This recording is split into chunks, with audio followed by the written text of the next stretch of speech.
Okay, action. Hello, my name is Juan Sebastian, and I'm the writer and director of the short film Pink Trumpets that I shot in Wrightwood for Pride. Come along with me and my amazing team as we take you behind the scenes of how we brought this film to life.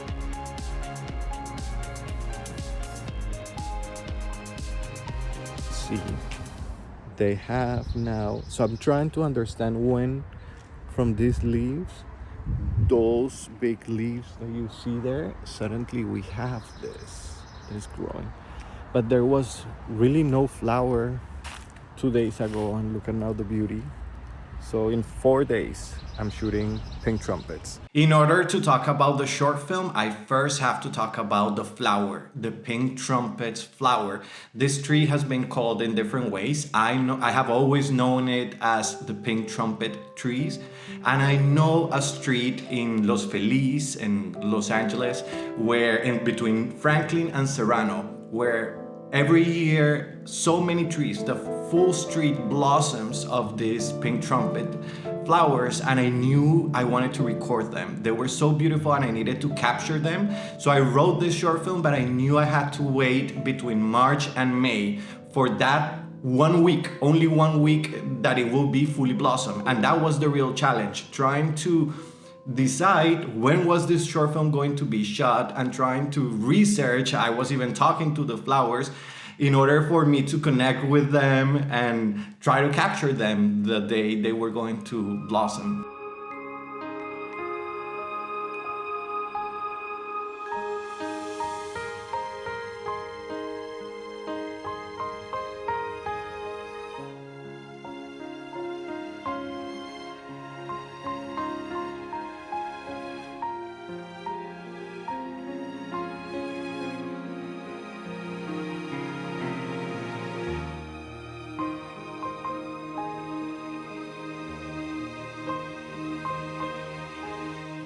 I loved working with Juan as a director and a writer because he had a lot of insight into the script. He told me a couple of stories of, people that he knew in his life that were either Gregory Parker or Hunter Jones.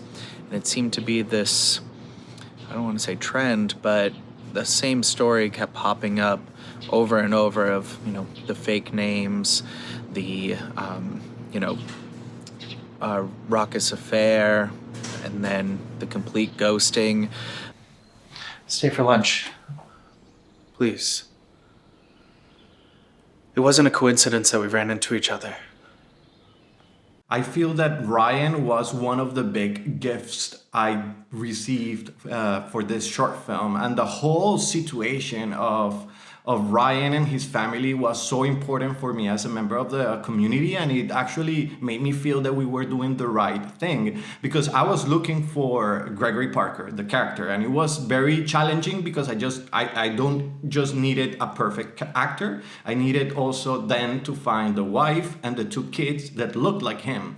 So it was very challenging, and then I received the audition of Ryan, which was an amazing audition. I talked to him, we have this great connection, and he tells me that he's straight and he has a wife and he has 2 kids and that they are okay with doing the project. And for me, that was now a gift as a member of the community, because this was a family, a straight guy putting his family, his kids in a different situation in storytelling, and they were okay because they knew the importance for the community.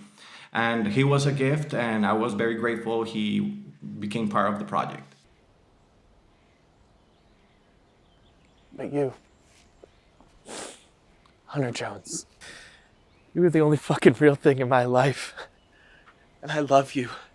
And I've loved you since the first time I saw your eyes at that concert. And you looked at me the way no one else had. It was so rare and so real. I was so scared.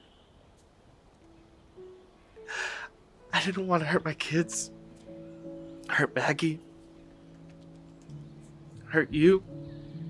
I think the hardest part of getting into Gregory was figuring out a way to get a whole 10 years of highs and lows and sadness and pure ecstasy, and just kind of figuring out a way to get that in a short monologue. I mean, the monologue, is long, but in real time, it's a couple minutes. And to be able to get what I want, which is Hunter, but not feel like if I don't get him, my world is going to end. It's really riding that line and making sure that I say all the things that I want to say in that one moment. But I think for me, I've gone through a very similar situation recently where I realized that I was with kind of the wrong person for me, and this other amazing person who's now my wife, and we have 2 kids, and I've never been happier before.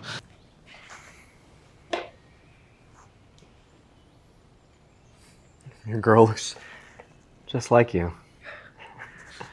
She is so beautiful. Isabella.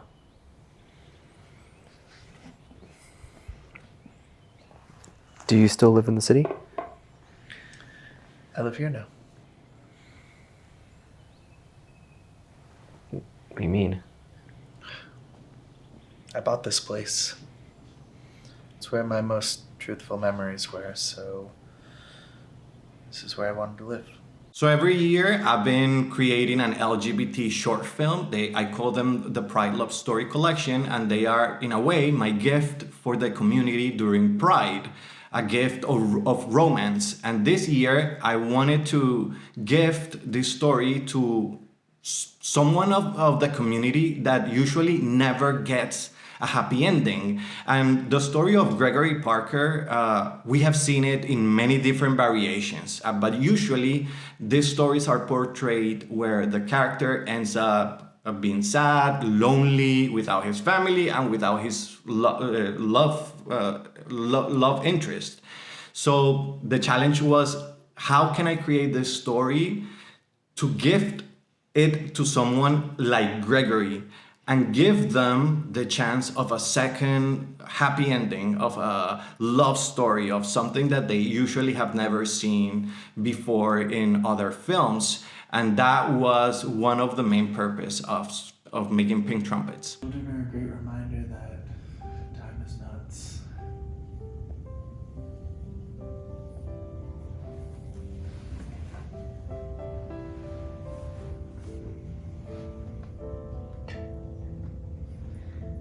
Your girl looks just like you. I think with this type of projects, you have to be ambitious and you have to be very creative. So we talked a lot about how we can make this work, and we talked a lot about how we can bring these actors on set and how can we have them with everything they needed to perform what we needed from them. And the relationship between them was beautiful, like between the 2 actors, but I think the direction that Juanse gave them was key too, because Juanse knew what he wanted.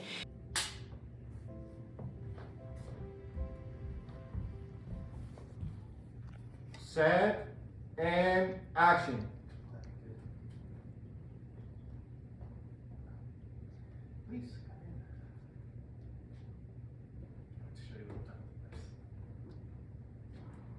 Please, come in.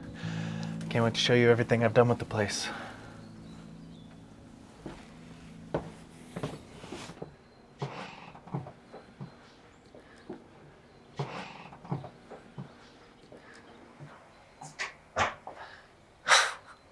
It's so weird to be here. You, didn't bring a bag? I remember when one of the first drafts of Pink Trumpets, when I was writing the monologue of Hunter, the monologue, it started saying, "How dare you?" which I later deleted on the final draft. But when I was auditioning, that was the first line they had to say. And it's a very difficult line. It can sound very unreal. And it's very, very funny always to receive so many adaptations or approaches to those difficult dialogues. And when I got the audition of Douglas, who plays Hunter, he played it in a so different way from everyone else. His approach was very subtle, very real. And we were concerned because he looked very, very young, and we thought he was very young for the character, and we kept on auditioning, and I couldn't take out from my mind his audition, which was perfect. And I'm so happy he played Hunter because he gave so much to the character.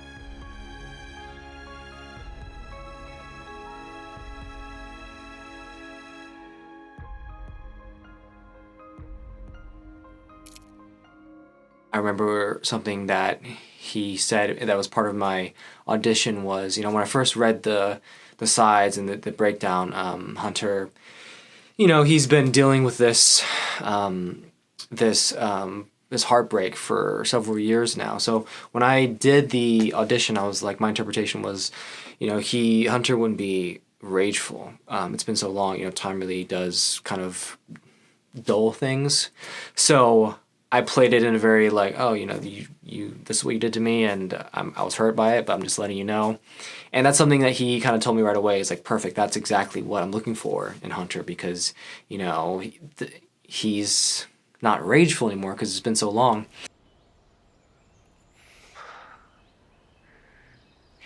You're sorry. Are you for real? How can you pretend? Like we can laugh and dance as if nothing happened. I looked for you for months. I searched your fake name everywhere. Of course I was never going to find you. You were not real. Like something that really struck me was Juan Sebastian, when he was growing up, he said he never saw gay films, like people that looked like him, that loved the way he did.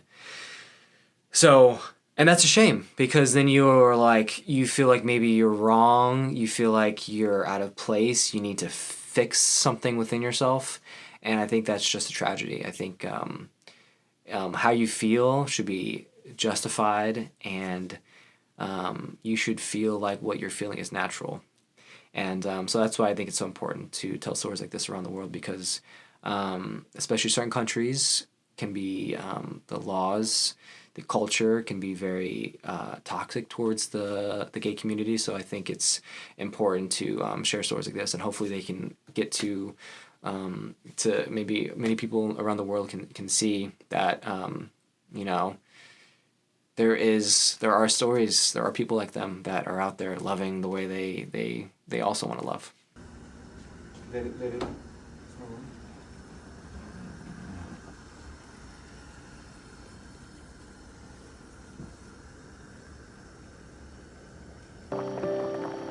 I'll add a little lemon to the...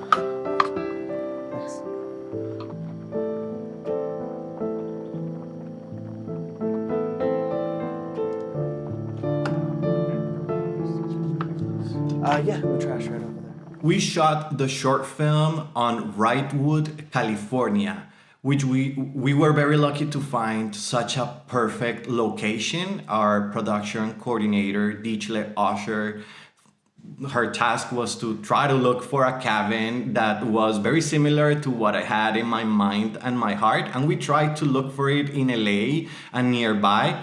And the closest one and the most beautiful one was this artist house, because at the end, this is an artist house. It has been created by the two owners have built this house with every detail. Everything has been handcrafted. So that was also a gift, getting a location so beautiful, almost ready for the short film. And actually, if you want to rent this location, it's available also on Airbnb. Isabella.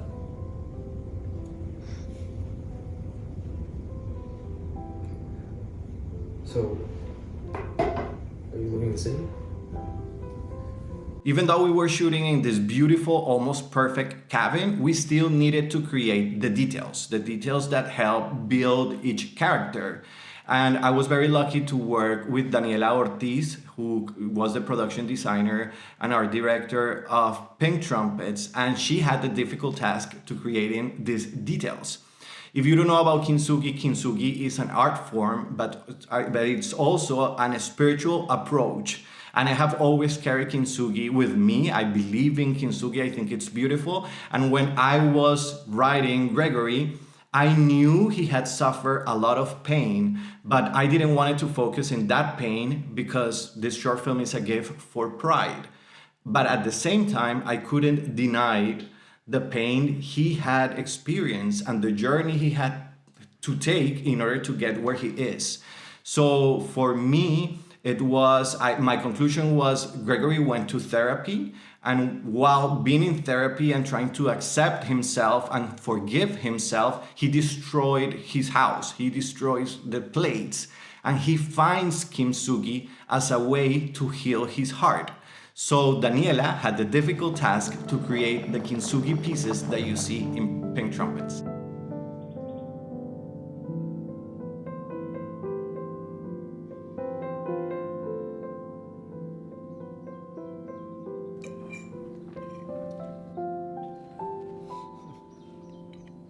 Did a great job with the cabin. The kitchen feels like a completely different kitchen. I mean, look at this place. Took a long time to rebuild from scratch. Yeah, I can imagine. But it still feels the same. I think you've kept the essence, and that's important. I never thought I'd see you again. Our food's lovely, thank you. So, what's it like living in Paris? It's wonderful. I still walk the streets every day, and I can't believe I'm there, living in Paris, you know. You know, I didn't even know you spoke French. I didn't. But it was the only way I knew how to escape the hell I was living here. My biggest challenge was building the kintsugi pieces. If you ever have done kintsugi, you would know that it's something that requires a lot of patience and time, because you have to hold the pieces together for like around 10 or 15 minutes without moving, like without putting a lot of pressure, but with not leaving them like by themselves. No, you have to be there, kind of like breathing and meditating while the pieces are getting together. So that was very hard because I just bought like a lot of beautiful plates in second-handed and thrift shops, and then came to my house very excited, like, okay, I'm gonna do my kintsugi pieces. I break everything down, and then when I start pasting the pieces together and putting them together, I was like, oh shit, I make a bad decision. One more.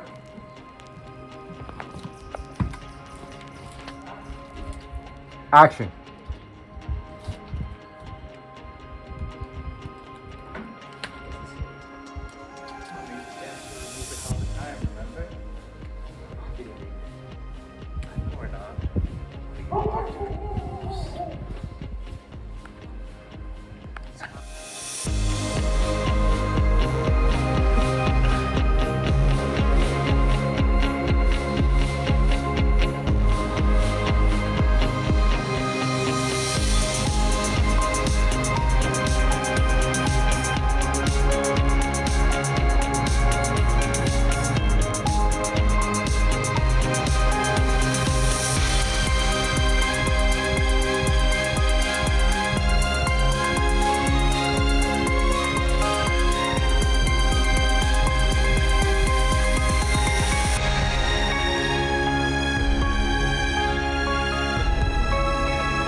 So actually that first shot where they take the picture, that was the first shot we shot of the entire film, because I needed to record the shot, then take the picture, then we had to take the picture to the printer and have the whole big size print ready for the next shooting days. So that was challenging, but I was very happy to finally see the street fully blossom.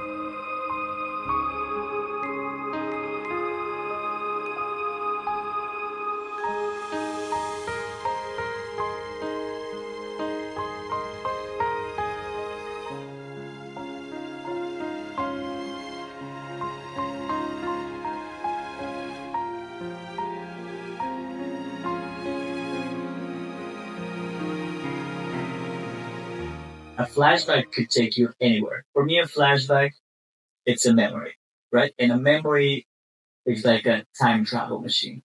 So you get a memory, you see something, you try something, you feel something, and it could take you anywhere in time.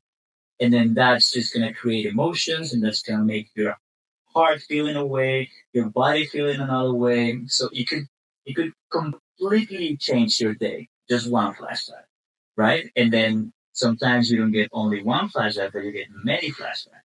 So this is what happens exactly in the film. So they're dancing to a pop song, and then during this pop song, he gets all these flashbacks, right? He gets the in love flashback, he gets the romantic flashback, he gets the sex flashback, and then he gets the heartbroken flashback, and then he's just crying in bed, but then they're dancing on the other side of the scene. So it's challenging every time I get flashbacks.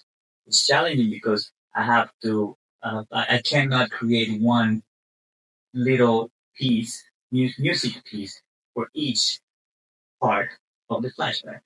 So I need to create like a one whole thing that makes sense. So it's like a puzzle of emotions.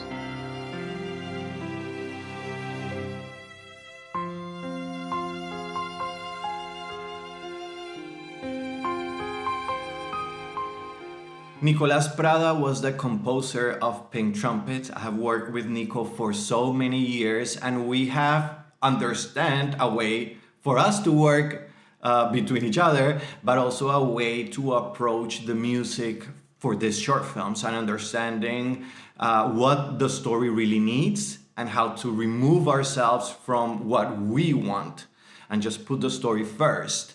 And Nico had this challenge of creating the music of the whole film, which included a pop song, but also the montage, which is a roller coaster of emotions. And finding that sound took us many months. We started composing the songs, the lyrics, also around February. And since we are always shooting in a very tight schedule, we were going to shoot in May, and I was going to release in June during Pride Month. So we didn't have too much time for him to compose. So we started composing before shooting. And that was the real challenge. Me trying to explain shot by shot, trying to recreate in a way how were the scenes going to look in order for him to compose the song before it was shot.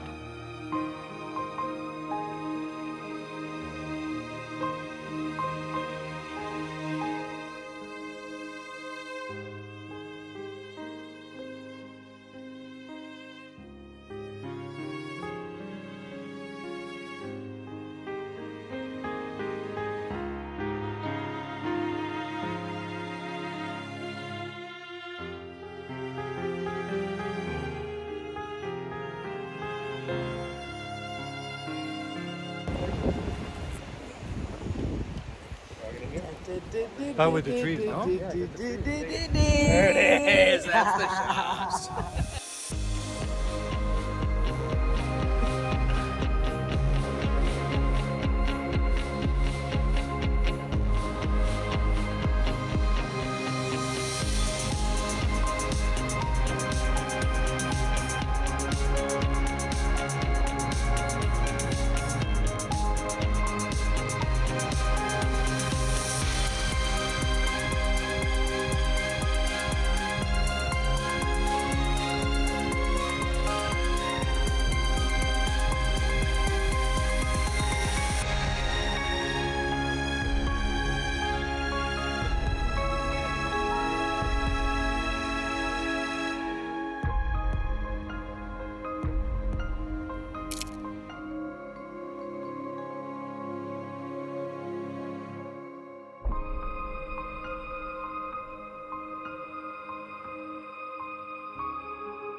Angela Daza, it's on the credits as the AD, as the assistant director of Pink Trumpets, but for real, Angela did many more things than just the AD. She was the first AC, she was the script supervisor, she was an assistant also of production. She did so many things, and I'm very lucky to work with friends that I've known for so many years.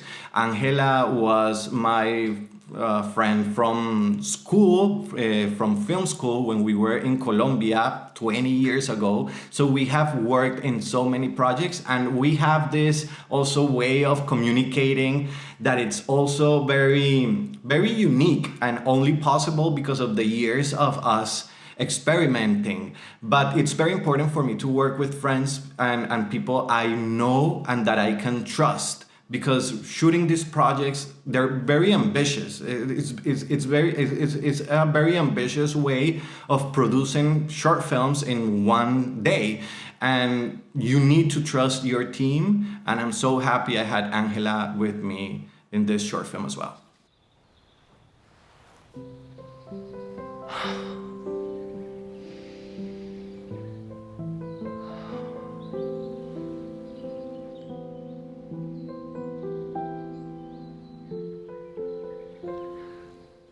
Nancy and I, we have been working together for a long time. We kind of can understand without talking to each other. Maybe just by looking at each other. But that's tricky sometimes. So what is good about it is that we most of the time are thinking the same and we're on the same page. I might have a solution, he might have a different one. We speak about it very easy, and whatever is easier and faster, we go through it. Set. And action.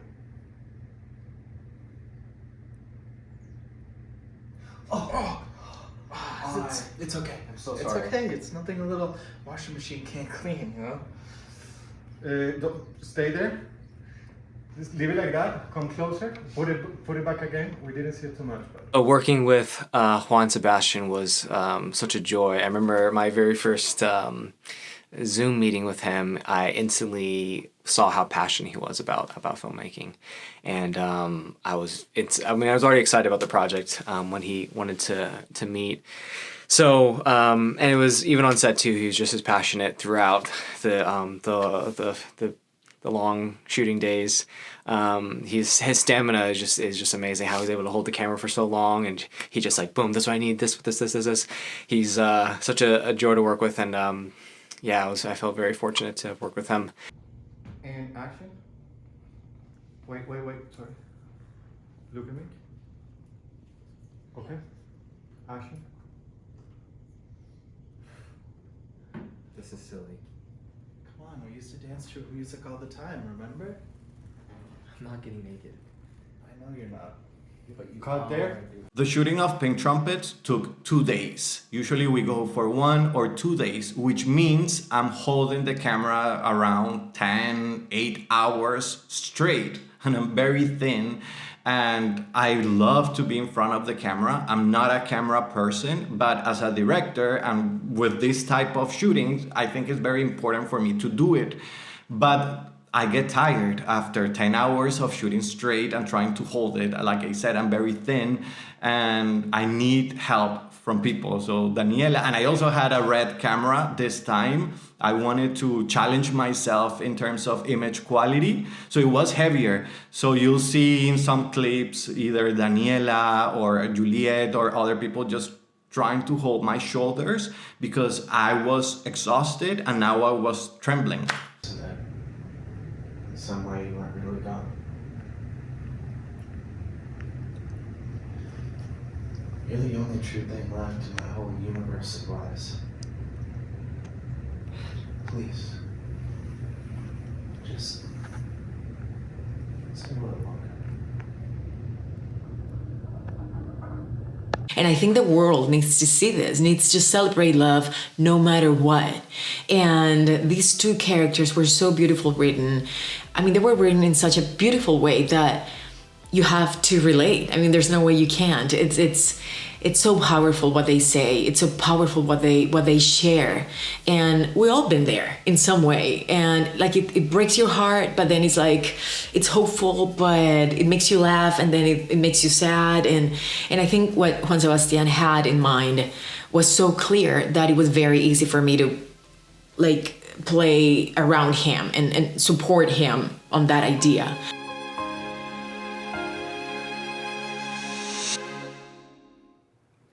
I have to go. Wait, Hunter, wait! Hunter, hey, we still need to talk. Yes, rolling. Camera rolling. Scene 28, Apple, take 1, mark.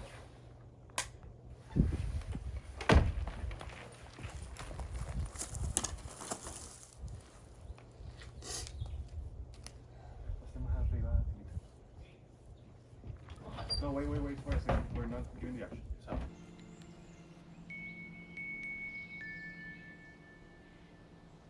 I know. Who keeps a friendship bracelet for more than 6 years, right?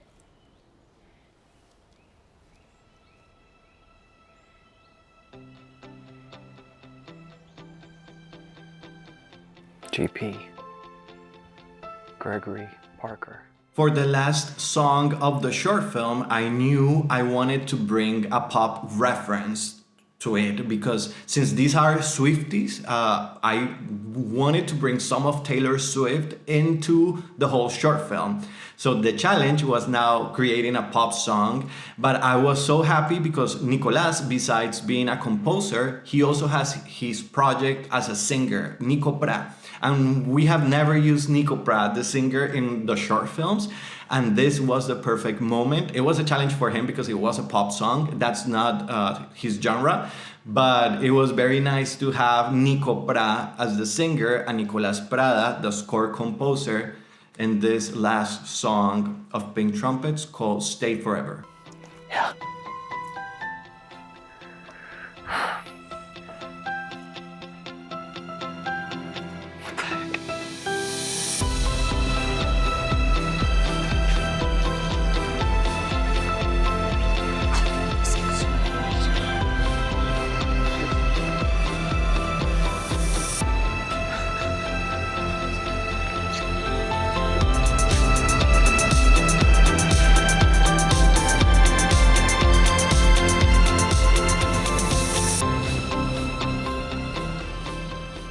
A little bit of the song, how the song, the structure of the song. So there's two main parts. The first part is the first melody, which is the kept doing my, oh, just play. Kept doing my way still now, as a promise, as a vow. Kept doing my soul, and you didn't know. Just like that. So the melody is this one.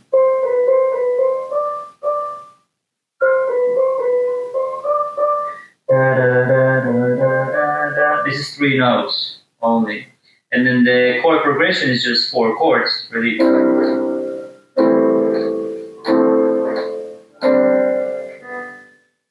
This is very, very used in pop music. So I wanted to use very simple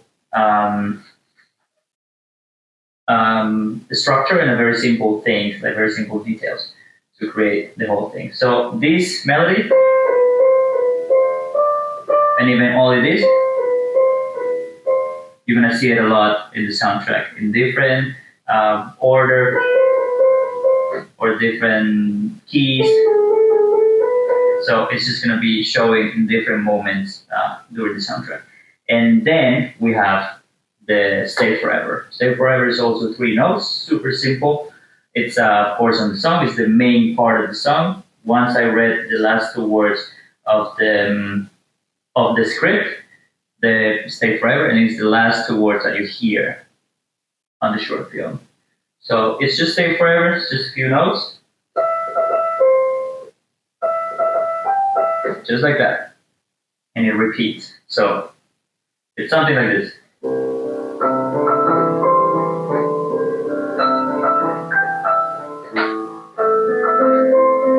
Blah, blah, blah, blah, blah, blah. So it just repeats. So stay forever.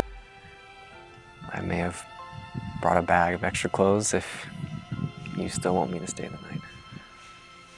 Stay forever. You were my